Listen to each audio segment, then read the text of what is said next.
All right, so let's talk about Gibson again. So in case you missed it, a few days ago here on this YouTube channel, I released a video called Gibson's Biggest Problem Isn't the Price. And in that video, I shot out a handful of Les Paul style guitars against an actual American standard 50 spec Les Paul. And the main sort of hook, the point of the video that I was trying to make was that, in my opinion, I don't think Gibson's problem is their price or the value of the guitar. I actually think that it's more their marketing, their storytelling, or lack thereof.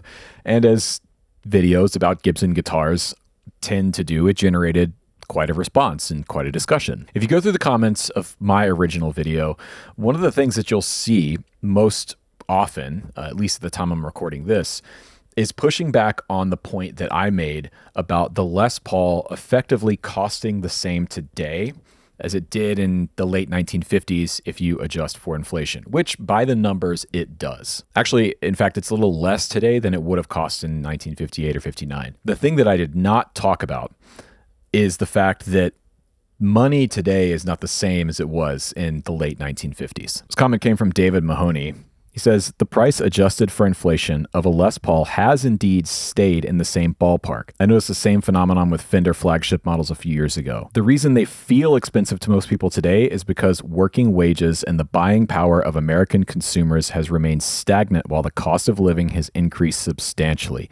Housing costs, medical expenses, and or insurance, durable goods like automobiles, large appliances, etc. Essentially, the average working person in the U.S. has far less disposable income when compared to the late 1950s and early 1960s. Yes, while on paper, the Les Paul costs the same as it did in 1958 and 59, it's not nearly the same as buying a Les Paul in 1958 or 59, when it seems like you could have worked a cashier job 40 hours a week and owned your home and had a car and a white picket fence and 2.5 kids and then gone out and bought your 1958 Les Paul. Wages have not kept up with the rate of inflation or the cost of living, especially in the United States. I think it's particularly bad here because of our leadership and because of things like Citizens United and because the fact that we have corporations and billionaires in the top 0.1% of people effectively running our government and writing laws and policies that benefit them and their corporations above all of us. And so when I come on and talk about Les Pauls in my video and say, hey, look, they effectively cost the same as they did in the late 1950s, I understand why that makes a lot of people mad, because I completely agree. And actually, it's not even an agree or disagree thing. It's just a fact. Like, no matter where you are on the political spectrum, you can't argue the fact that the cost of living is much higher. We can argue as to why that is.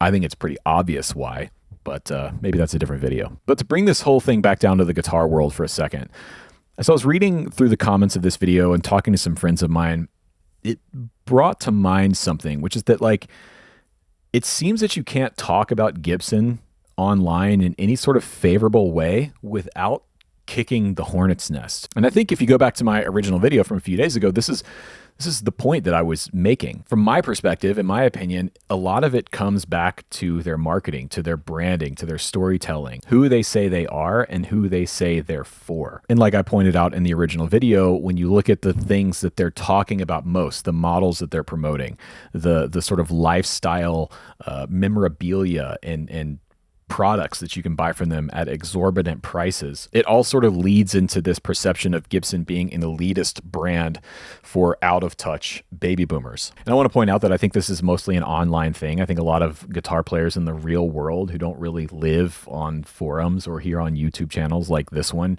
don't really notice or don't really care about any of this stuff. So, I think we have to keep that in mind here. And I think that's what Gibson has been doing, either intentionally or unintentionally, over the last several years. And it has created a divide in the community online, such that when someone like me or anyone else comes out and speaks favorably on the guitars or their brand or what I think they're doing well, it elicits a negative reactionary emotional response. Because yes, even though a Les Paul effectively costs the same as it did in the late 1950s, people can't buy them because people can't afford them. From the statistics that I have read and seen, a vast majority of people in the United States are one medical bill away from crippling debt or even bankruptcy in a lot of cases. I've experienced that firsthand myself. 4 years ago, I crashed my mountain bike, broke my collarbone, needed surgery. And even though I had insurance, being self-employed, it was insanely expensive insurance. It still cost me almost $10,000 in cash out of pocket to get the care that I needed, which is insane. Yes, the thing that I got wrong in the video was not pointing out the fact that even though the Les Paul costs the same as it did effectively adjusted for inflation, that it's not really the same because we don't have the same buying power as our grandparents did. But I think the reason that we can't talk about Gibson in any kind of favorable way online without kicking the hornet's nest is frankly their own fault.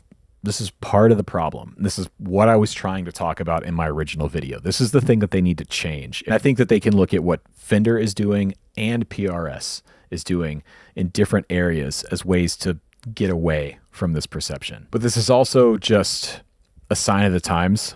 This is a micro example of a much bigger macro problem that Gibson can't fix and Fender can't fix. What do you think? Let me know in the comment section down below. Thank you for watching this follow-up response video. I appreciate the support as always. If you like what I do here, you want to support the channel even further, check out my video courses linked in the description box down below, and join the Discord server. I'll have a sign-up link down below. We've got a good little discussion going on over there. Thank you so much for watching. My name is Rhett-Shull. I will see you very soon on the next video.